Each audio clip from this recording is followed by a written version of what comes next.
पुण्यातील स्वारगेट बस स्थानकामध्ये उभ्या असलेल्या एका शिवशाही बसमध्ये 26 वर्षीय तरुणीवरती अत्याचार झाल्याची घटना समोर आली आणि त्याच्यानंतर संपूर्ण पुणे शहरामध्ये खळबळ उडाली। त्याच्यानंतर स्वारगेट बस स्थानकातील सगळ्यांचा सुरक्षेचा प्रश्न उपस्थित झाला। स्वारगेट बस स्थानकामध्ये अशा अनेक पडक्या बसेस आहेत ज्या बंद पडलेल्या आहेत।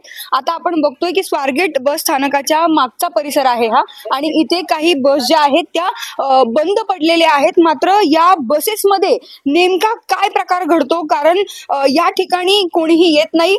मात्र या ठिकाणी जर आपण पाहिलं तर या बसची अवस्था अत्यंत वाईट आहे, तरी देखील अत्यंत घाणेरडे असे प्रकार या बसमध्ये घडतायत, अशी चित्र या संपूर्ण बसमध्ये दिसतायत। तुम्ही जर पाहिलं तर अनेकांचे वस्त्र या बसमध्ये तुम्हाला दिसू शकतायत। शिवाय निरोध सुद्धा या बसमध्ये आहेत, कारण अनेक घाणेरडे प्रकार या ठिकाणी सुरू असतील अशा प्रकारची ही सगळी बसची अवस्था सध्या पाहतोय आपण। अनेकांचे वस्त्र असेल, पॅन्ट असेल, साडी असेल, सगळंच या ठिकाणी पडलेलं पाहायला मिळते। अत्यंत वाईट अवस्था या ठिकाणी आहे। ब्लँकेट सुद्धा या ठिकाणी पडलेले दिसतायत, पॅन्ट्स पडलेल्या दिसतायत, शिवाय अनेक महिलांच्या साड्या आहेत आणि शिवाय निरोध देखील आहेत, म्हणजेच कॉन्डम्स देखील आहेत। त्यामुळे अशा प्रकारच्या धक्कादायक हे सगळे व्हिज्युअल्स जे आहेत ते आता समोर आलेले पाहायला मिळतात।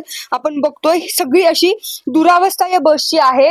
खरं तर ही बंद पडलेली बस आहे, मात्र याकडे दुर्लक्ष केलं गेलंय आगाराचं, आणि त्यामुळेच अनेकांसाठी सोयीचे ठरतंय आणि त्यामुळे अशा प्रकारचे घाणेरडे प्रकार या पडक्या बंद पडलेल्या बसेसमध्ये घडतायत, अशा प्रकारचं चित्र दिसतंय। खरं तर याच ठिकाणी फलटणला जाणाऱ्या बसेस लागतात आणि या ठिकाणी अनेक प्रवासी येत असतात मोठ्या संख्येने। मात्र रात्री या ठिकाणी नेमकं काय घडतं अशा प्रकारचे प्रश्न उपस्थित करणारी दृश्य सध्या तुम्ही पाहताय। अत्यंत वाईट अवस्था आहे। अनेकांचे कपडे आहेत, साड्या असतील, पॅन्ट्स असतील, शिवाय कॉन्डमचे पाकिट देखील या सगळ्या बसमध्ये जागोजागी पडलेले पाहायला मिळत आहेत।